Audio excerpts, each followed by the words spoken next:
No niin, oikein hyvää sitä vuorokauden aikaa, mitä siellä toisessa päässä nyt elätkään.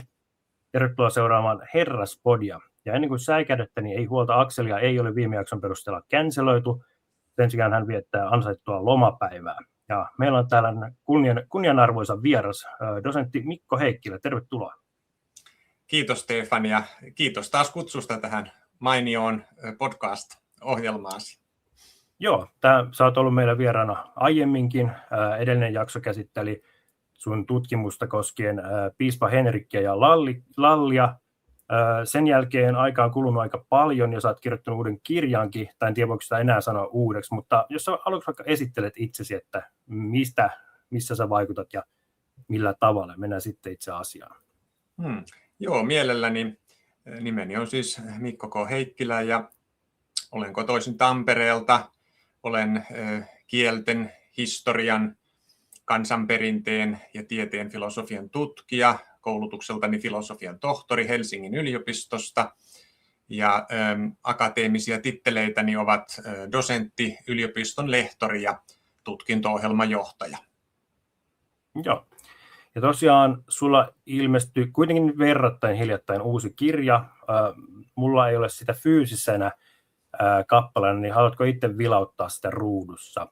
Toki mielelläni, eli tässä on uusin vertaisarvioitu tieto tai pikemminkin tiedekirjani, jonka nimi on siis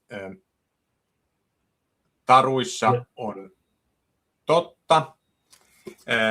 Suomalaisen perimätiedon ylenkatsottu historiallinen arvo. Se julkaistiin elokuussa 2025 ja se on saatavilla monista kirjastoista esimerkiksi ympäri Suomen. Joo, toki tosiaan voi myös ottaa halutessaan. Joo. Tässä kirjan nimessä ilmeisesti sijamuodolla on aika iso merkitys, eli et sano, että tarut ovat totta, vaan taruissa on totta. Eli tämä käsittelee tällaista suullista perimätietoa, eikö niin? Haluatko vähän avata, että mitä tarkoittaa, että tutkitaan suullista perimätietoa ja miten sitä tehdään? Joo, kyllä, mielelläni. Siis suullinen perimätieto on yksi kielivälitteisen informaation muodoista. Ja perimätietohan tarkoittaa sukupolvelta toiselle siirrettävää tietoa, ja usein se on suullista, eli ei kirjallista. Tokihan on tietenkin kirjallista informaatiota, kielivälitteistä sekin, mutta suullinen perimätieto on suullisesti kielivälitteistä informaatiota. Ja puhuttu kielihän on ihmislajilla hyvin vanha informaation välitysmuoto, paljon vanhempi kuin kirjoitettu kieli. Aikoinaan kaikki tarinat levisivät, säilyivät suullisessa muodossa sukupolvelta ihmisyksilöltä ja sukupolvelta toiselle. Ja nyt sitten erityisesti viime vuosikymmeninä, eikä vähiten tässä ihan viime vuosina, on ympäri maailmaa saatu hyvinkin paljon uusia, hyvin vakuuttavia, monitieteisiä ihmistieteitä ja luonnontieteitä, niiden tutkimusmenetelmiä yhdistäviä tutkimustuloksia, jotka osoittavat, että taruissa on totta. Taruissa pruukaa olla totta, eli on saatu selville, että monet vanhat kertomukset ovat paitsi vanhoja, todistettavasti vanhoja, myös sisältävät tosi aineesta, siis perustuvat todellisiin tapahtumiin ihmiskunnan historiassa, jopa niin, että tämä säilymisaste voi olla hyvinkin korkea, vaikka niistä tapahtumista on niiden muistiinmerkitsemisaikaan mennessä saattanut kulua hyvinkin pitkä aika. Joo, jos oikein muistan, niin sä sanoit kirjassa, että tarina, niin kuin suullinen perimätieto voi säilyttää todellista historiallista tietoa jopa satoja, ellei muistanko oikein jopa 1000 vuotta. Eli siis niin kuin jopa tuhansia vuosia. Esimerkiksi kun Australian alkuperäiskansojen aboriginaalien suullista kertomusperinnettä on tutkittu, niin niissä mainittuja väitettyjä tapahtumia on pystytty yhdistämään ajoitettaviin luonnonhistoriallisiin tapahtumiin, ja on huomattu, että niistähän on kulunut tuhansia vuosia. Eli jopa tuhansia vuosia parhaimmillaan voi suullinen perimätieto säilyttää todenpohjaista tietoa, ja se nyt on tietenkin ehkä jotain sellaista, mitä tällaisessa meidän kaltaisessa nykyajassa elävä ihminen ei intuitiivisesti tule ajatelleeksi, koska meidän ajassamme niin monet asiat muuttuvat niin kovaa vauhtia, mutta esimodernina ja vielä varhaismodernina aikana, eli käytännössä aikana ennen joukkotiedotusvälineitä, joukkoliikennevälineitä, massamedioita, siis kansakoululaitosta ja tällaista, niin erityisesti silloin vanhat tarinat, kertomukset olivat hyvin sitkeitä säilymään, ja jos niihin vaan alun perin sisällytettiin siis todellista oikeasti tapahtunutta aineesta, niin normaalitila tyypillisesti ne sitä säilyttivät hyvinkin pitkään. Joo. Tosiaan tuntuu aika hurjalta ajatus, että siis suullisen perimätiedon, niin siis niin kuin suusta suuhun kerrottujen tarinoiden pohjalta voisi noinkin pitkän ajan säilyä niin kuin ihan oikeaa tietoa, mutta niin kuin sanoit, että muutkin tieteen alat on sen niin kuin verifioinut, niin se on ikään kuin pakko silloin uskoa. Mä ajattelin, että ennen kuin mennään vielä vähän syvemmin tuohon asiaan, niin sä puhut paljon tuossa sun kirjassa siitä, että mikä on sun käsitys tieteeseen, ja sanot, että edustat tällaista klassista tiedekäsitystä, ja oletat muun muassa vähän niin kuin ajan hengen vastaisesti, että on olemassa jonkinlainen objektiivinen totuus, ja nyt vähän tällainen provosoiden kysyä, että miksi uskot sellaisen olevan olemassa, ja niin. Joo. Otan kiinni tuohon klassiseen tiedekäsitykseen, eli sitä todellakin edustan. Palaan tuohon totuuteen ihan kohta, mutta selitän vielä kuuntelijoillemme ja katselijoillemme, mitä klassinen tiedekäsitys tarkoittaa. Eli vanhastaan siis moderni länsimainen tiedehän syntyi läntisen kristikunnan alueella syntyneissä yliopistoissa, syntyivät tuomiokirkkojen katedraalikouluista. Noin 1000 vuotta on yliopistolaitoksella, länsimaisella eurooppalaisella yliopistolaitoksella alkaa olla jo ikää. Ja vanhastaan siis tieteen tehtävänä, tärkeimpänä tehtävänä on pidetty selvittää se, millainen maailma on, miten maailma toimii, miten asiat ovat. Tieteen pioneerithan lähtivät tutkimaan maailmaa siis sillä oletuksella, että maailma on Jumalan luoma ja että ihminen on Jumalan kuva ja että ihminen on epätäydellinen olento, mutta kuitenkin, että hänellä on mahdollisuus saada tietoa partitiivisessa maailmasta, eli pyrkimys selvittää vilpittömästi se, millainen maailma on ja miten maailma toimii. Siis pyrkiä selvittämään totuus kulloinkin tutkittavana olevasta asiantilasta. Ja oletuksena siis on se, että asioista on olemassa totuus riippumatta siitä, miellyttääkö se ihmistä vai ei. Ja siis, koska ihminen on epätäydellinen olento edelleenkin suuresta esimerkiksi teknologisesta kehityksestä huolimatta, niin tietenkään me emme missään asiassa pysty saavuttamaan totuutta aivan 100%. Mutta parhaimmillaan me pääsemme varsin kelpoon totuuden likiarvoon. Ja siihen nähdäkseni tieteen tekemisessä pitää pyrkiä. No sitten tästä siis siitä totuuden olemassaolosta, niin sanotaanko nyt vaikka näin, että se kiertääkö kuu maata vaiko maa kuuta, ei ole millään tavalla riippuvainen yhdenkään ihmisyksilön tahdosta, ja se on tällainen intersubjektiivisesti vahvistettavissa oleva asia, eli se voidaan todeta ihmisyksilöstä riippumatta, vaikka me ihmiset tulemme ja menemme, niin se asiantila silti on se, mikä on. Ja siis toinen esimerkki vaikkapa, kuka murhasi Ruotsin pääministeri Olof Palmen, ja siis murhattiinko häntä. Kaikista näistä asioista on olemassa käsittääkseni siis totuus ja vain yksi totuus, eli sen teon teki joku siitä huolimatta, vaikka me emme koskaan saisi tietää tekijän henkilöllisyyttä. Eli siinä tulee, niin kuin päästään tähän toisaalta yhtäältä yhtäläisyyteen ja toisaalta eroon, voisiko sanoa perinteisen ja sitten tällaisen perinteisen siis antiikin kreikkalaisjuutalaiskristillisestä sivilisaatiosta, maailmankatsomuksesta kumpuavasta kumpuavan perinteisen tiedekäsityksen ja sitten tämän tällaisen postmodernin, usein aika aktivistisen tiedekäsityksen välillä, joissa siis niin kuin postmodernismissa ajatellaan sitä niin, että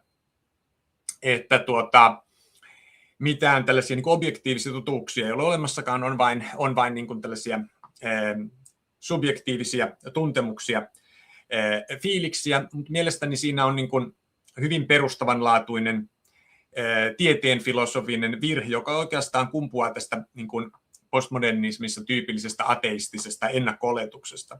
Siis eihän se, vaikka Jumalaa ei olisi olemassa, tarkoita sitä, etteikö asioista olisi olemassa totuutta vai ei. Ja se, että pystyykö ihminen selvittämään asiantilan, siis totuuden nyt tässä niin kuin suomennan siksi, miten jokin asia on. Totuusasiasta X tarkoittaa sitä, miten se asia X on. Niin riippumatta siitä, onko sen asian tila selvitettävissä vai ei, niin ei se vaikuta siihen, millainen se asiantila on.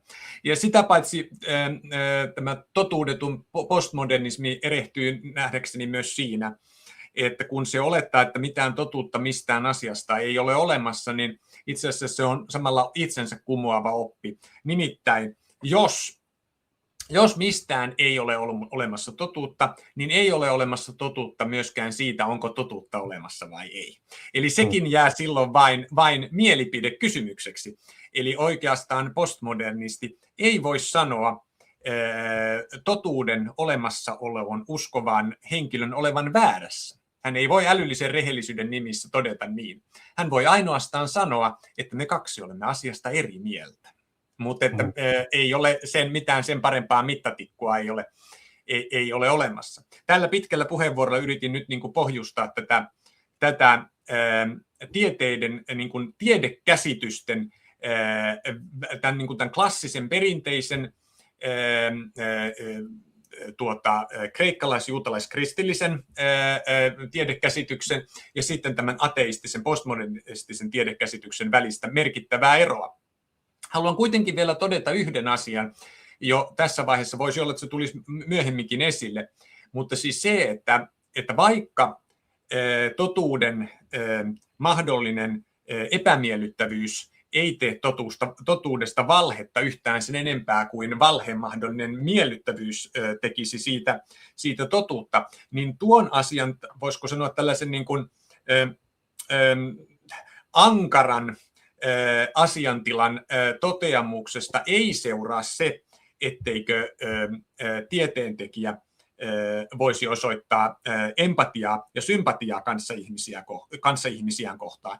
Eli sehän ei millään tavalla sulje sitä pois. Eli jokainen ihminen on arvokas ja yhtä arvokas, ja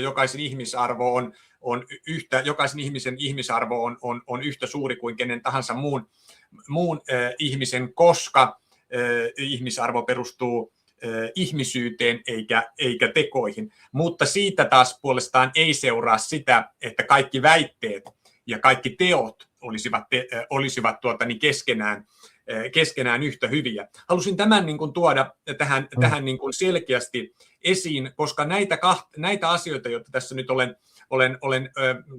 josta olen puhunut, siis totuudesta, tieteen päämäärästä tai päämääristä, tiedekäsityksestä ja sitten voisiko sanoa tästä niin kuin empatiasta tai etiikasta, näitä valitettavasti sekoitetaan toisiinsa haitallisella tavalla, ja nämä asiat olisi niin kuin hyvä pitää itse kunkin mielessään erillään, niin silloin mielestäni lopputulos on kaikella tavalla paras. Vielä summaan sen sillä tavalla, että siis kun siis itse tieteellistä tutkimusta tehtäessä, niin tieteentekijän pitää nähdäkseni toimia niin, voisiko sanoa tunteettomasti siinä mielessä, että hän ei anna mielihalujensa, ei omien eikä niin kuin ajan hengen, mikä se sitten onkaan, hän ei anna niiden niin kuin vaikuttaa tutkimustuloksiinsa. Mutta sitten se, että mihin niitä tutkimustuloksia käytetään, niin siellä on tietenkin sitten tämän niin kuin, siis etiikan, moraalin, empatian, sympatian paikka, mutta ne ovat kaksi eri asiaa. Joo, kyllä.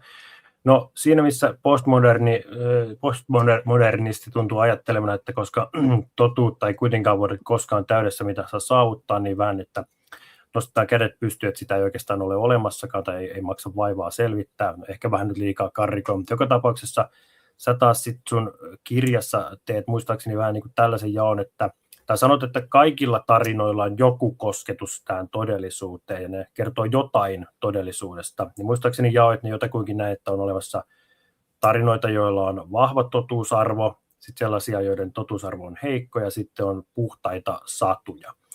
Niin pitääkö paikkansa? Summasinko oikein? Suurin piirtein noin. Eli siis se niin kuin, siis tarinoiden, kertomusten, miksi niitä halutaankaan kutsua, niiden todellisuusvastaavuus, siis totuusarvo, todellisuusvastaavuus vaihtelee siis miltei 0 ja 100% välillä, ja miltei aina se on jotakin siltä väliltä. Eli vähimmillään niin kuin kaikki tarinat, niillä on jokin kosketuspinta niin kuin tällä tavalla ihmisaistein havaittavissa olevaan maailmaan, eli ainakin siten, että ne ovat saaneet jonkin siis niin kuin kimmokkeen inspiraation jostakin ihmisen tavoitettavissa olevasta asiantilasta, näin siis vähimmillään, ja sitten vahvimmillaan niin ne ovat niin kuin yksi yhteen tosiasian asiantilan kanssa kuin nyt vain mihin niin kuin ihminen sitä kertomusta kertoessaan pystyy. Ja näiden välillä on tietenkin valtava ero, ja sen takia siis niin kuin kunkin tarinan kertomuksen todellisuusvastaavuus pitäisikin selvittää tapauskohtaisesti, eikä kohdella niitä jonain tällaisena homogeenisena massana, johon voidaan lyödä leima, esimerkiksi vaikkapa epätoden leima saman tien. Mutta tämä lähestymistapa, jota siis itse edustan, niin se tietenkin vaatii, se on työläs, se on aikaa ja vaivaa vievä ja asiantuntemusta vaativa, mutta uskallan kuitenkin väittää, että se tuottaa parhaan lopputuloksen. Joo, no tosiaan itsekin olen kirjallisuutta jonkin verran opiskellut ja siellä, no mitä tahansa tarinaahan tutkitaan vähintään siinä mielessä, että mitä se kertoo kirjoitusajankohtansa ajattelutavasta. Että vähintään sen se tarinasta voi yleensä päätellä. Mutta kun sä oot tutkinut tällaisia jo aika hyvin vanhoja tarinoita, jotka niin kuin menee jo sellaiseen vähän niin kuin hämärään menneisyyteen, niin miten silloin niin kuin pystyy rakentavasti päättelemään, että mitä tarinoita kannattaa edes yrittää tutkia jonkinasteisena historiallisina tarinoina, kun kuitenkin varmaan nyt jotenkin vaan intuitiivisesti voi sanoa, että joku Lumikki ja 7 kääpiötä ei varmaan ole kovin historiallinen, mutta sitten on, no mennään myöhemmin vaikka tähän Elinan surma runoon, mitä olet pitkästi käsitellyt kirjassasi, tai jotkut Takituksen, toivottavasti lausun nimen edessä suurin piirtein oikein, niin historiaa käsittelevät kirjoitukset, niin mistä tietää, että mitä kannattaa lähteä niin kuin tutkimaan, kun monessa näissäkin on sitten kuitenkin sellaisia elementtejä, jotka niin kuin nykyajattelutavalla tuntuu vähän sellaisilta, että no, noinkohan tapahtui. Hyvä kysymys. Joo. Siis tietenkin näissäkin aina jokaista tarinaa tulee lähestyä mahdollisimman ennakkoluulottomasti ja ilman ylenkatsetta. Olen ainakin 10 vuoden ajan opettanut yliopisto-opiskelijoilleni useassa yliopistossa, että älkää koskaan ylenkatsoko tutkimuskohdettanne, sillä jos ylenkatsotte tutkimuskohdettanne, niin silloin parhaat tutkimustulokset jäävät tekemättä. Ja tämä pätee siis ihan kaikkiin tieteenaloihin, ei ainoastaan ihmistieteisiin, vaan aivan yhtä lailla siis luonnontieteisiin, insinööritieteisiin, vaikka lääketieteeseen tai mihin tahansa tieteenalaan.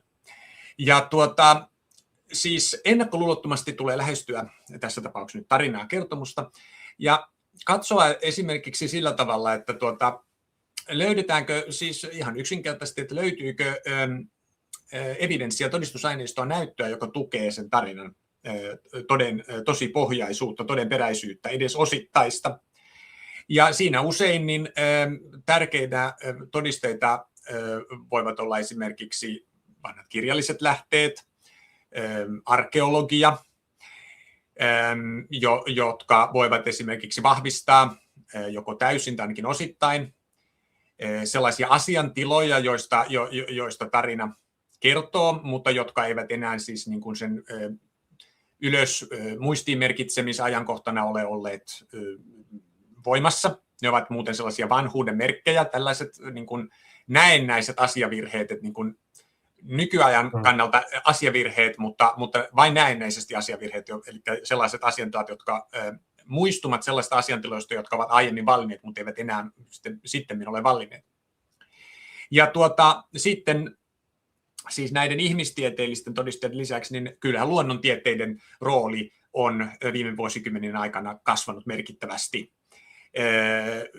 Siten, että tässä minunkin kirjassani niin käytän luonnontieteellisiä tutkimustuloksia hyvin runsaasti.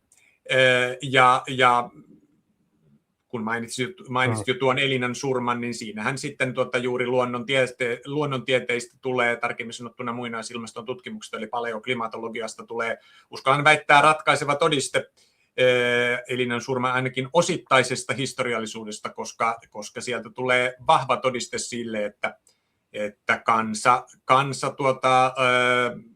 tätä runolaulua eli virttä laulaessaan muisti erään keskeisen asiantilan aivan 100% täsmällisesti oikein 500 vuoden ajan. Joo. Ja se on ihan uusi tutkimustulos. Ja 500 vuotta jälleen, niin kuin sanottu, tuntuu kauhean pitkältä aikajänteeltä näin nykyihmisen näkökulmasta. Saako sanoa tähän vielä sen, mistä oli kysymys?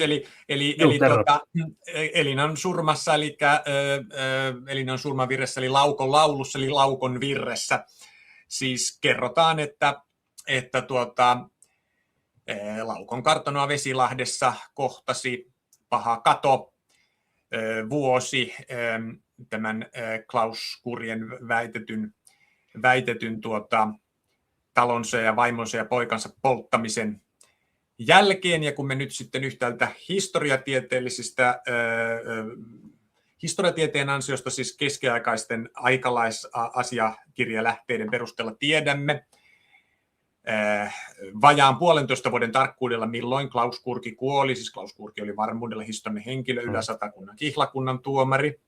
Ja sitten kun me yhdistämme siihen, tai kun minä yhdistin siihen tämän tuoreehkon tutkimustuloksen, jossa oli selvitetty luonnontieteellisesti Järvi-Suomen alueen kesien keskilämpötiloja, kesien lämpötiloja satojen tai jopa suorastaan tuhansien vuosien ajalta, niin sieltäpä me huomaamme, että juuri se vuosi, jolloin Klaus Kurki kuoli, oli vuosituhannen. Se kesä oli vuosituhannen kylmimpiä, ellei kylmin. Ja siinä on erittäin vahva todiste siitä, että juuri erittäin kylmän kesän johdosta tuli paha katovuosi, niitä oli itse asiassa 2 peräkkäin, ja se osui juuri täsmälleen yhteen sen runolaulun kertoman ja historiallisten aikalaislähteiden kertoman kanssa.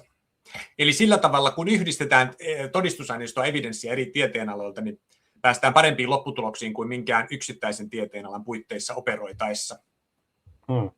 Joo, itse asiassa tuo oli mun mielestä kaikista voisi sanoa päräyttävin todistus. Vähän niin kuin piste iin päälle, kun mainitsit tämän, mikä paleontoklimatologia. Paleoklimatologia, joo, eli muinaisilmaston tutkimus. Joo, no niin. Eli tämmöinen niin kuin tosi vahva kovan tieteen todistusaineisto sopii yhteen tämän tarinan sisällön kanssa, niin mielestäni se oli vähän niin kuin semmoinen viimeinen naula-arkku, että miten tämä mukaan ei ole historiallinen tarina. Mutta kerrotaan, mä luulen, että tämä ei ole kaikille ihan tuttu tarina, niin kerrotko, mikä tämä Elinan surma oli, ja oliko näin, että se oli ensimmäisen kerran kirjoitettu ylös kuitenkin vasta 1800-luvulla Lönnrotin toimesta, mutta tapahtuma itse sijoittuu noin 1400-luvulle. Joo, eli siis tämä Ylä-Satakunnan kihlakunnan tuomari ja Laukon kartanon isäntä Klaus tai Klavus Kurki, ja muuten tämä runolaulu Elinan surma siis muistaa tämän vanhan nimimuodon Klavus Kurki vielä. Se on säilyttänyt senkin, eli tämmöisessä yksityiskohdassakin on niin kuin osoitettavissa se säilyvyys, sitkeä säilyvyys. Joo, niin hän siis kuoli elokuun 1477 ja tammikuun 1479 välisenä aikana. Ja eli puhutaan siis 1400-luvun jälkipuoliskosta. Murhapolttokertomus on dokumentoitu ensimmäistä kertaa suorasanaisena 1555 tai 1556. Ja Elias Lönnrot on ehkä se kuuluisin, joka merkitsi muistiin kymmeniä versioita Elinan surmasta, siis runolaulusta, eli virrestä 1820-luvulla, mutta hän ei ollut ensimmäinen. Okay. Tottijärven kappalainen Henrik Telenius oli tiettävästi ensimmäinen tämän Elinan surman muistiin merkinnyt henkilökirkonmies siis kyseessä, ja hän eli ja vaikutti 1700-luvun puolella, eli kuoli jo 1790-luvulta, eli se on sieltä 1750 ja 1790-luvun väliseltä ajalta hän oli vuosikymmeniä toimi Vesilahden seurakunnassa. Ja sitten sitä runolaulua siis merkittiin muistiin 1800-luvulla ja vielä 1900-luvulla aina tuonne noin vuoden 1960 tienoille asti. Eli siinä ollaankin nyt sitten jo noin 500 vuodessa siis on se etäisyys. Mutta dokumentaation pituus on siis ihan huomattavan pitkä, ja siinä jo voidaan nähdä, että se peruskertomus siinäkin niin on säilynyt koko ajan samana. Joo. No ymmärtääkseni tosiaan, niin kuin sanoit, tämä Klaus Kurki, hän on kiistatta historiallinen henkilö. Kyllä, koska hänestä on olemassa alkuperäisenä säilyneitä asiakirjalähteitä. Myös sinetti alkuperäisenä säilynyt. Eli hän on, nyt taas tullaan tähän totuuskäsitykseen, hän on inhimillisen tietämyksen rajoissa varmuudella historiallinen henkilö. Kyllä, eli niin varma kuin nyt voi olla, voi sanoa. Ja tapahtumapaikka on olemassa ihan tiedossa, ja sitten tämä ilmastotieteellinen tutkimustulos tuntuu sopivan myös tähän tarinan kaareen. Eli niin kuin tosi moni asia tuntuu viittaavan siihen, että tämä pitää paikkansa, mutta silti ilmeisesti nykyään on tullut tämmöinen suuntaus, että jostain syystä ikään kuin tarinan ydin, eli tämä murhapoltto, sen historiallisuus kiistetään. Ja mitä nyt ymmärtääkseni teoria on jotakuinkin sellainen, että tämä muistuttaa tällaista sen ajan kiertotarinaa, mitä kiersi Euroopassa siihen aikaan. Niin mitä sä vastaisit tähän argumenttiin? Miksi tämä ei sitten susta ole näin? Kerron lyhyesti tämän tutkimushistorian. Eli Siis vanhempi tutkimus piti Elinan surmaa ainakin osittain todenmukaisena, jopa hyvinkin pitkälti todenmukaisena. Nyt sitten vasta 2000-luvun vaihteessa, niin se, uskallan sanoa suoraan, siirrettiin fiktiivisten tarinoiden maailmaan sitä virheelliseksi osoittamatta. Ja siinä vaiheessa siis ei ollut tietoa tästä. Vielä ei ollut käytettävissä tätä muinaisilmastotutkimuksen tuottamaa evidenssiä, jonka siis minä viime vuonna julkaistussa kirjassani nyt ensimmäistä kertaa yhdistin tähän historialle tieteelliseen todistusaineistoon. Eli näillä tutkijoilla silloin noin 4. vuosisata sitten ei ollut käytössään tätä hyvin tärkeää tietoa. No siinä nyt se oli ajan hengen mukaista ja osittain on edelleenkin, eli että nähdään niin suositaan tällaisia kulkutarinaselityksiä ja sen Elinan surman runolaulun esikuvaksi on ehdotettu sellaista tanskalaista balladia, ritariballadia, joka on muuten dokumentoitu vasta sen jälkeen, kun Suomessa oli jo tämä murhapolttoväite julkaistu. Ja mutta siitä tanskalaisesta ritariballadista, niin ei siitä nyt kyllä juuri sitä murhapolttokertomusta ole selittämään, koska siinä tanskalaisessa väitetyssä esikuvassa ei ole minkäänlaista murhapolttoa, eli siinä päähenkilö ritari ei surmaa vaimoaan, ei millään tavalla. Ei edes miekalla saati tai kuristamalla tai mitä kauheaa tästä nyt voisikaan keksiä, saati hengiltä polttamalla. Eli eihän se, päinvastoin se tarina päättyy siten, että aviopari makaa onnellisena aviovuoteessaan. Eli se ei millään tavalla selitä sitä murhapolttokertomusta. Ja siihen niin kuin, tämä viimeaikainen tutkimus, joka sitten ehkä niin kuin monilla ihmisillä, jos asiasta jotain tietävät, niin on ehkä niin kuin mielessä, niin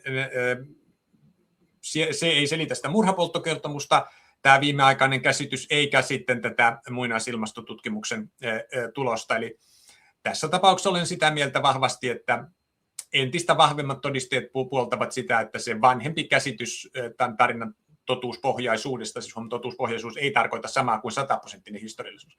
Totuuspohjaisuudesta on parempi, ja että siihen tulisi älyllisen rehellisyyden nimissä palata, koska siitä on nyt uusia todisteita sen perinteisen käsityksen puolesta. Joo, ylipäätään siis tosiaan kirjassa käsittelet näitä yhtäläisyyksiä näiden tarinoiden välillä, niin niitähän melkeinpä mun mielestä ei edes ollut, että tarinoiden henkilöiden, oliko yhden henkilön nimi vähän muistuttaa sitä Elinaa, mutta ja sitten tässä on vähän tämmöinen kolmiodraamatyyppinen asetelma, mutta muuten niin niissä ei mun mielestä juuri mitään yhteistä edes ole. Niinhän se juuri on, eli kun päähenkilöiden nimetkään eivät ole samat, ja sitten, että siellä on oikeastaan siis se kolmiodraama on se ainoa yhtäläinen tekijä, mutta se on aivan yleisluontoinen. Siis sellaisia tarinoita on ollut eri puolilla maailmaa sen takia, ei sen takia, että ne kaikki pohjautuisivat johonkin yhteiseen myyttiin, kulkutarinaan, vaan koska sellaista tapahtuu, on aina tapahtunut ja tapahtuu edelleenkin. Eli se on niin yleinen se yhtäläisyys ja selittyy niin hyvin niin kuin yleisellä ihmisluonteella, että kun kaikki tällaiset spesifimmät, yksityiskohtaisemmat todisteet puoltavat ihan toisenlaista lopputulemaa, niin silloin mielestäni älyllisen rehellisyyden nimissä pitäisi hyväksyä se, eikä saisi antaa vaikuttaa asiaan, sen asiantilanne. Tietenkin siis tapaus Elinan surmahan on hirveä, siis sisällöllisesti sehän on hirveä perhetragedia. Eli sehän ei ole millään tavalla niin kuin moraalisesti esikuvallinen muuta kuin tarinana kuin siis niin kuin varoittamassa ylisukupolvillisena varoituksena toimimasta samalla tavalla, että älkää tehkö tätä kotona, älkää yrittäkö uudestaan, älkää tehkö perässä. Mutta se siis tarinan epämiellyttävyys ei tee siitä valhetta. Ja tässä tullaan nyt juuri siihen näiden tiedekäsitysten välisiin eroihin. Eli tällainen niin kuin postmoderni aktivismiin suuntautuva tiede mielellään haluaisi nähdä historiasta poistamisen kautta kaikenlaista ikävää, kun taas sitten tämä perinteinen tiedekäsitys lähtee siitä, että tapahtuneet eivät muuksi muutu, mutta siis niin kuin jo sanoin, niin siis missään tapauksessa kummankaan tiedekäsityksen perusteella tapahtumat eivät ole millään tavalla niin kuin, miellyttäviä tai ansaitse arvostusta, mutta siis niin kuin siihen itse kysymykseen niiden historiallisuudesta, sen miellyttävyyden versus epämiellyttävyyden ei saisi antaa vaikuttaa. Kyllä. Joo, no sähän sun kirjassa ja luennoillakin on tuonut esille, että tämä ei varsinaisesti ole kyllä mikään kansallisromanttinen tarina, että siinäkin mielessä... No, ei todellakaan. Joo.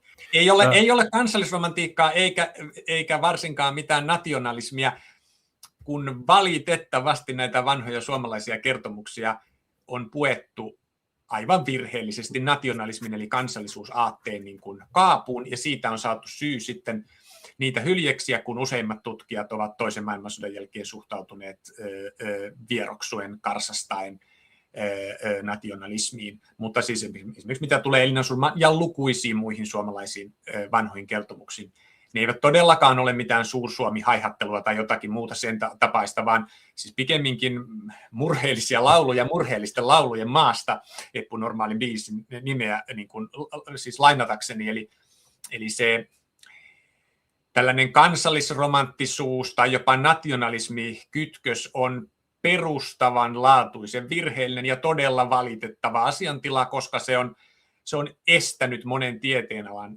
kehitystä. Ja vielä haluan nyt sitten tuoda esille sen, että tuo äsken sanottu ei ole minkäänlainen kannanotto nationalismin puolesta tai sitä vastaan, vaan se on yhden asiantilan toteamus. Ja tämäkin asiantila on niin kuin syytä nykyajassa todeta, koska me elämme hyvin polarisoituneessa ajassa, jossa ikävä kyllä myös pinnallisuus ja älyllinen velttous rehottaa.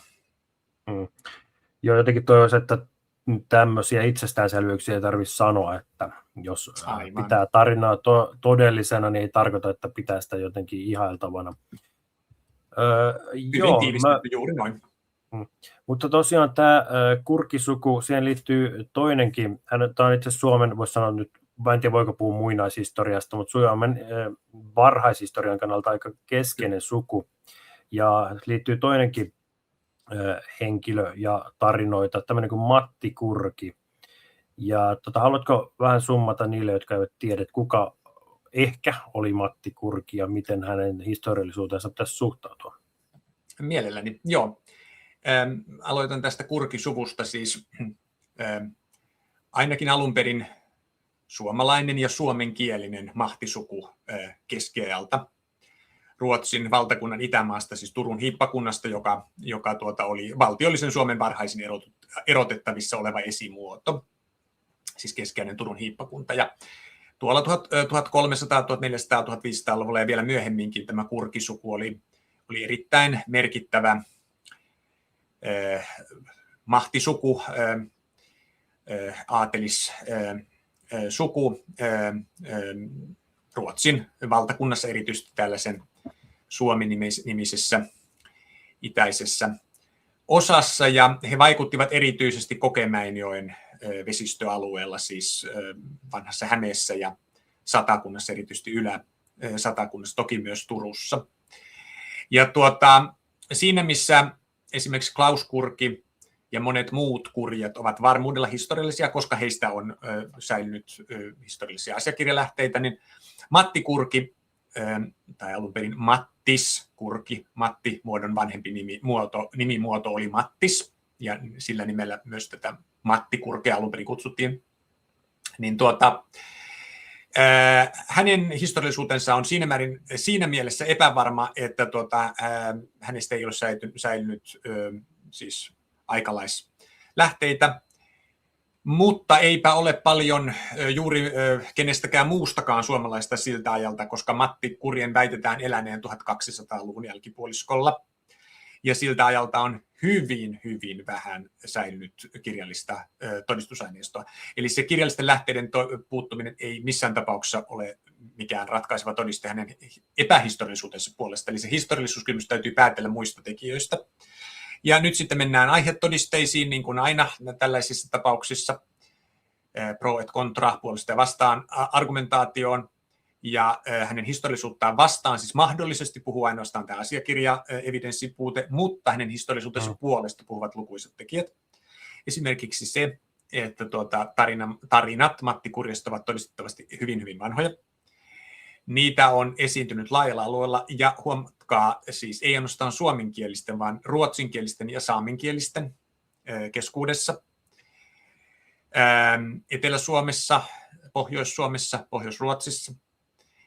Ja nämä kansaryhmät eivät, tai väestöryhmät eivät ole olleet aina mitenkään ylimpiä ystäviä keskenään. Sitä paitsi siellä on tämmöisiä hyvin kiusallisia piirteitä niissä tarinoissa.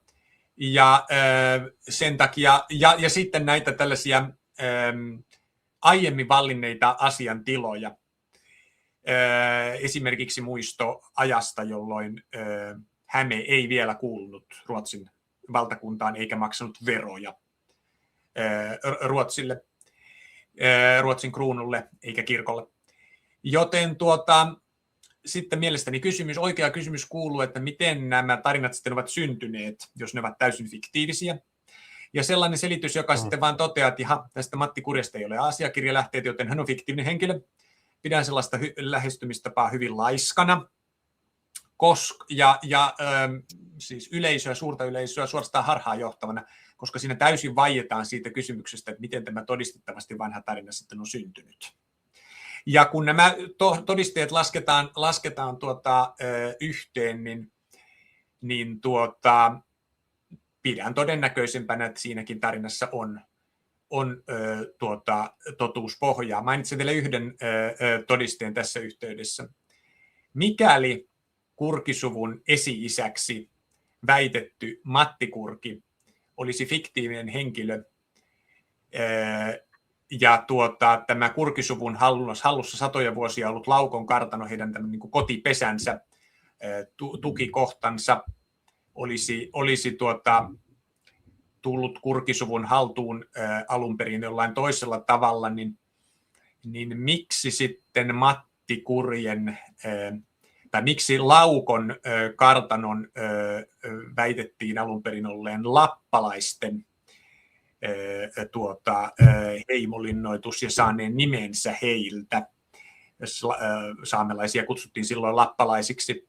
Eikö olisi ollut paljon todennäköisempi ja kunniakkaampi selitys Kurkisuvun kotipesälle, että Matti Kurki olisi nimennyt Laukon, eikä jokin tarinan mukaan kiertävä lappalainen.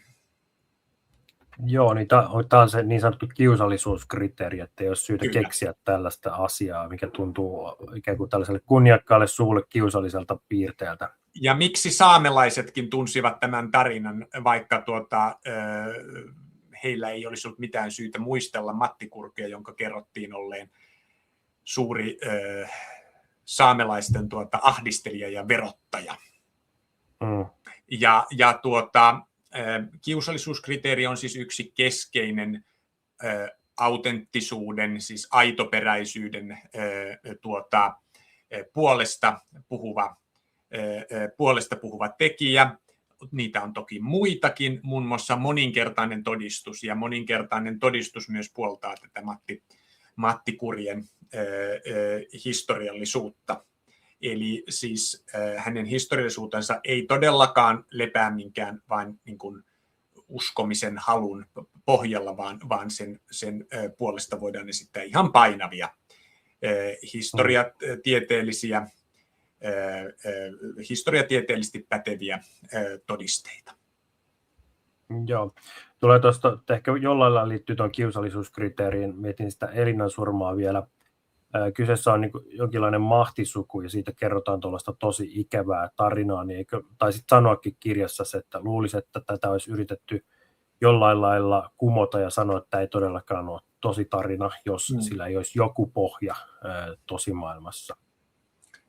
Kyllä, juuri noin olettaisi käyneen, mutta meillä ei ole mitään tietoa siitä, että Kurkisuvun jäsenet, Laukon kartanon isännät olisivat pyrkineet kiistämään tarinan todenperäisyyden, saati esimerkiksi haastamaan oikeuteen tarinan kertojia, tuon Elinan surmarunon laulajia. Kun heidän tiedetään kyllä muutoin hyvinkin kärkkäästi puolustaneen omia etujaan ja kunniaansa. Eli siinäkin on aika merkittävä tekijä, että miten Kurkisuvun edustajat olisivat sallineet sellaisen runolaulun pesiytyä kartanonsa maille ja niiden lähialueille, jos tarina olisi täysin fiktiivinen, ja miksi he eivät myöskään olisi sitten pyrkineet sitä juurimaan. Siis menneinä vuosisatoina tarinan tosipohjaisuutta ei kiistänyt kukaan. Sitä on aina totena pidetty. Se ei tietenkään yksin vielä tarkoita, että se olisi totta, mutta se, että tällainen niin kuin äärimmäisen kiusallinen, nolo, hirveä tarina eli, eikä sitä vastaan esitetty polemiikkia, todisteita, vastatodistelua, niin kyllä kertoo jostakin jotakin aika paljonkin mielestäni. Joo. No, mietin, sä mainitsit tuossa, että on erilaisia kansanryhmiä, jos nyt voi silloin puhua vielä kansanryhmistä, mutta lappalaiset, eli ilmeisesti... Erilaisia etnisiteettejä nyt ainakin siis. Kyllä. Joo, eli lappalaiset, jotka kai nykyään puhuttaisiin saamelaisista. Kyllä.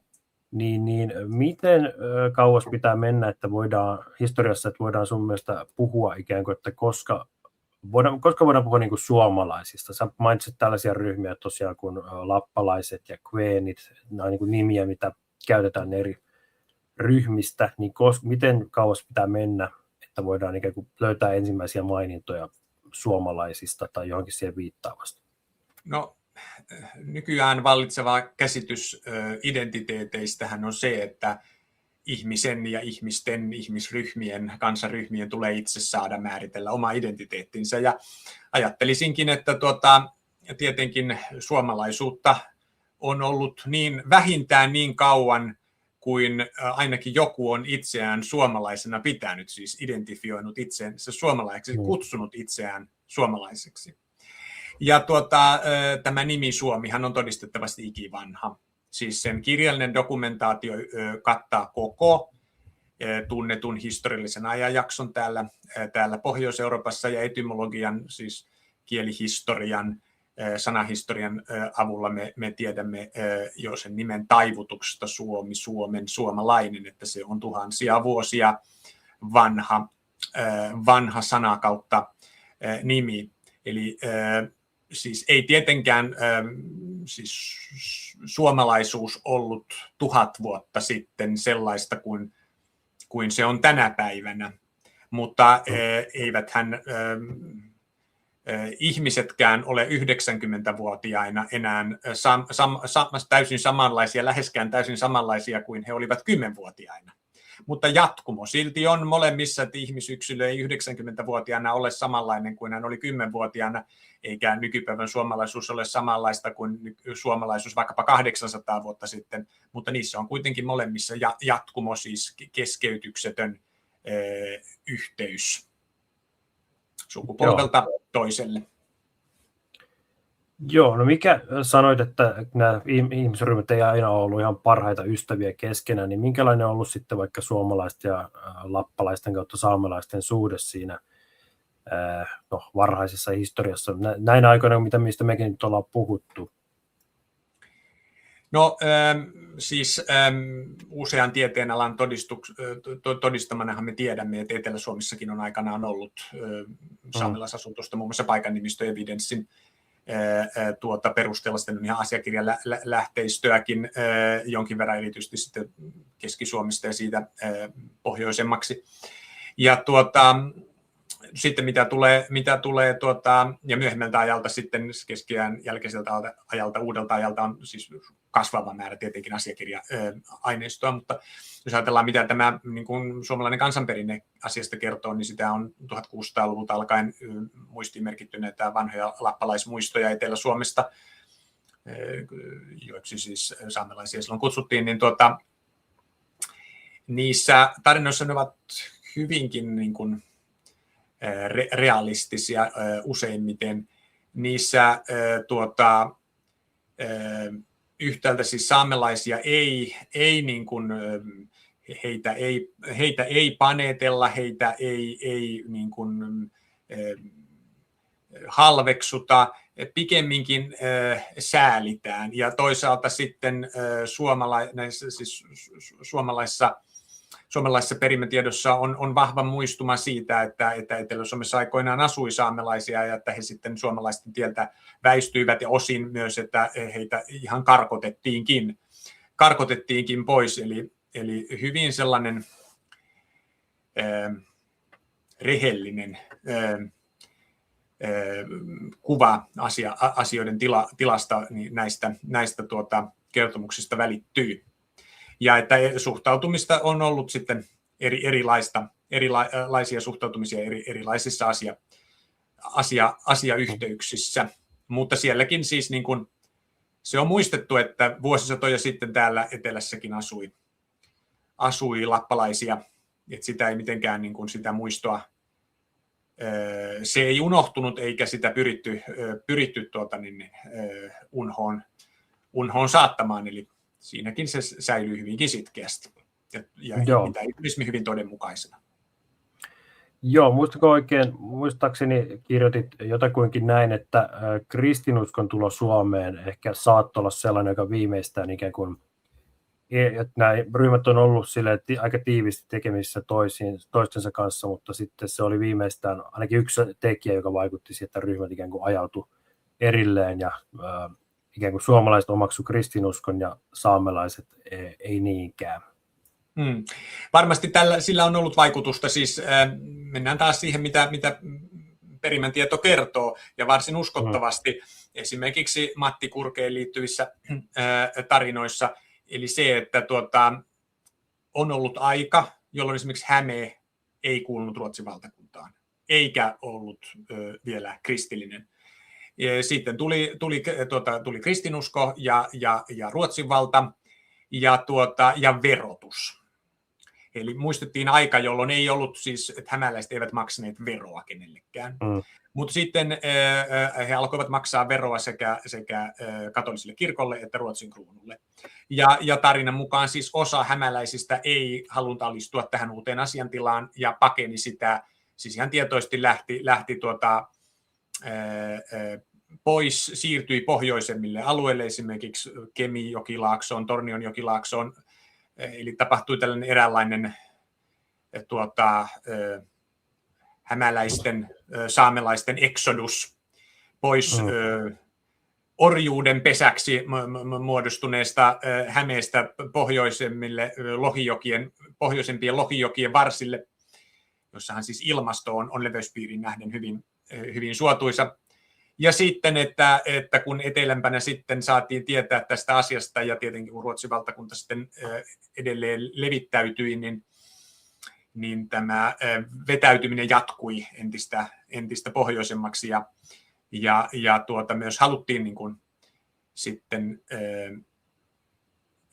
niin kuin päästä osasille, koska saatiin tietää, että siellä pohjoisessakin voi ihan Perämeren alueella ihan mukavasti elellä. Ja se, missä määrin näitä pystytään niin kuin asiakirjalähteiden perusteella seuraamaan, niin kyllä, ja arkeologisten todisteiden, niin kyllä, kutakuinkin tuolla tavalla se kehityskulku on mennyt. Joo. No Musta tuntuu, että me voidaan pikkuhiljaa alkaa lopettelemaan. Ollaan käsitelty aika kattavasti tosi monta eri aihealuetta, mutta yksi, mitä mä haluaisin vielä käydä läpi, on, että sä tuossa kirjassa tuot esille, että erityisesti Suomessa jostain syystä tämä suhde tämän suullisen perimätiedon luotettavuuteen on jotenkin erityisen alhaalla, ja muualla maailmassa siihen on vähintään nyt alettu havaittua, että silloin jotakin arvoa, josta kannattaa tutkia, niin mä olin siitä vähän hämmästynyt, kun mietin, että tämä on jotenkin vähän enemmänkin vaikka amerikkalainen ilmiö. Niin mistä se sitten johtuu, että Suomessa ollaan ikään kuin vähän takamatkalla tässä suullisen perimätiedon arvostuksessa? Kyllä, eikä ihan vähänkään itse asiassa aika paljonkin. Otan yhden esimerkin, siis tällainen kansainvälisesti hyvin merkittävä hahmo alalla, perimätietojen todellisuuspohjan selvittelyssä professori Patrick D. Nunn, australialainen professori, brittiläinen toki syntyjä, mutta tehnyt uransa pääosin Australiassa. Hänen tutkimuksiinsa on maailmalla tuhansia ja taas tuhansia viittauksia tieteellisissä julkaisuissa, mutta Suomessa ei juuri lainkaan. Ja myös muualla maailmassa siis perimätiedon arvostus, kaiken tällaisen niin kuin vanhan arvostus koki notkahduksen toisen maailmansodan jälkeen. Tuli hyvin vahva antinationalistinen vastareaktio, ja sitten myös marksismi ja postmodernismi nostivat päätään, ja näihin kaikkiin niin kuin, sisältyi tällainen vanhan vieroksuminen kulttuurivallankumouksen hengessä. Se tuli Suomeenkin ja sai Suomessa hyvin vahvan aseman.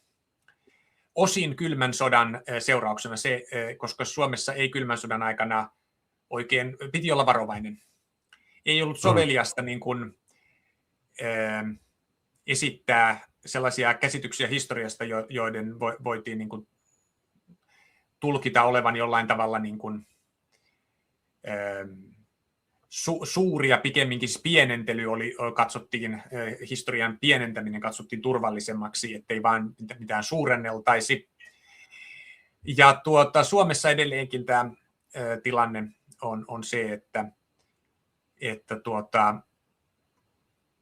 perimätiedon arvostus on matalalla. Aika pitkälti johtuu siitä virheellistä nationalismikehityksestä, joka siis minun mielestä pitäisi ehdottomasti purkaa. Ja mutta monialla muualla maailmassa tilanne alkoi muuttua, siis tämä suullisen perimätiedon arvostus alkoi kasvaa uudelleen ja aiempaakin korkeammalle 1960-luvulta alkaen. Ja voisikin sanoa näin, että ympäri käydään yhteen tullaan, eli miten se maailmalla alkoi kasvaa. Sallithan minun vielä tämän kertoa yleisöllemme. Eli kun vanhat siirtomaat, eurooppalaisten suurvaltojen siirtomaat, koloniat itsenäistyivät, tämä siirtomaavallan aika, kolonialismin aika päättyi, niin kiinnostus näiden entisten siirtomaiden omaan alkuperäiseen prekolonialistiseen historiaan kasvoi tänä postkolonialistisena aikana. Ja kun sitten sitä alettiin tutkia ilman ylenkatsetta, niin huomattiin, että näissä tarinoissahan on usein nehän pitävät usein paikkansa. Alettiin saada niistä todisteita ja kehittää tutkimusmenetelmiä. Eli oikeastaan se sama aate, tällainen postkolonialistinen, usein marksistinen tutkimusote, joka Suomessa painoi alas perimätiedon arvon, monessa muussa maassa ja monella muulla mantereella kuin Euroopassa se nosti sen perimätiedon arvon näissä näiden lukuisten entisten siirtomaiden alueella. Ja sitten se on vaan vielä vahvistunut, kun luonnontieteiden tutkimustulokset ovat entistä vahvemmin tulleet mukaan. Eli mitä minä nyt olen kirjassani ja tutkimuksissani pitkään jo tehnyt, niin minä yritän tuoda sitä nykyistä kansainvälistä trendiä, tutkimussuuntausta Suomeen, koska tässä asiassa suomalainen tiedeyhteisö on ajastaan jäljessä. No miten, näetkö yhtään valoa tunnelin päässä näin juhannuksen kynnyksellä, että onko muutosta parempaan tapahtumassa? Sitä on tapahtunut viime aikoina. Toki edelleenkin tämä minimalistinen, siis perimätiedon arvon pahimmillaan jopa täysin torjuva asenne on edelleen vahva Suomessa, mutta sanotaanko viimeisten 15 vuoden aikana on alkanut tulla muutosta. Esimerkiksi sen ansiosta, että useiden keskiaikaisten kirkon raunioiden paikat, kirkon rauniot on löydetty, kun arkeologit eivät ole ylenkatsoneet vanhoja kertomuksia, jotka ovat ilmaisseet, että tuolla paikallapa oli aikoinaan kirkko. On löytynyt avarakatseisia arkeologeja esimerkiksi, jotka ovat lähteneet kaivamaan sitten niiltä paikoilta, ja kuinka se ollakaan sitten on löydetty näitä raunioita ja todettu, että se perimätieto pitikin siis paikkansa. Tämä on ollut yksi sellainen tekijä, joka on Suomessakin niin kuin silmiä avannut, ja toivon, että kun olen itsekin alalla monta eri muutakin tieteenalaa olen kyllä tutkinut, mutta olen tällä alalla ollut jo tätä nauhoitettaessa kesäkuussa 2026, niin 15 vuoden ajan, niin toivon, että olen myös itse omilla tutkimuksillani pystynyt tuomaan sellaista, sanotaanko, tasapainoisempaa suhtautumista. Siis en edusta maksimalismia, eli en todellakaan lähde siitä, että kaikki tarinat olisivat tosia. Siis kirjan nimi ei ole Tarut ovat totta, vaan Taruissa on totta. Ja se jo kertoo sen, että en ole maksimalisti, mutta en ole myöskään minimalisti. Sillä useimmiten se totuuden paras likiarvo, ihmisen saavutettavissa oleva likiarvo, löytyy jostain sieltä ääripäiden välistä. Ja olen yrittänyt sitä omalta pieneltä osaltani Suomeen tuoda tällaista tasapainoisempaa suhtautumista, että siinä mielessä, jos ehkä mahdollisesti sanotaan 100 vuotta sitten oltiin lähellä sitä maksimalismia, ja siten mentiin niin kuin yhdeltä suunnalta pieleen, niin nyt sitten vuosikymmenien ajan on oltu jo siellä hyvin lähellä sitä minimalismia, ja on menty niin ikään pieleen, mutta vaan toiseen ääripäähän. Eli olen yrittänyt, niin kuin olen käyttänyt sellaista kielikuvaa, että olen yrittänyt suoristaa kallistunutta laivaa takaisin kölilleen. No niin. Ja pidetään peukkuja, että se suoristusliike onnistuu. Mikäli katsoja tai kuuntelija aihe kiinnostaa, niin suosittelen ehdottomasti lukemaan tuon Mikon kirjan. Siellä on paljon sellaisia tapauksia, mitä ei tässä tunnissa ehditty käydä läpi. Paljon yllättäviä tietoja. Lisäksi kannattaa kaikin mokamin katsoa myös meidän Herraspodin jakso, missä Mikko myös on kertomassa piispa Henrikin ja Lallin tapauksesta.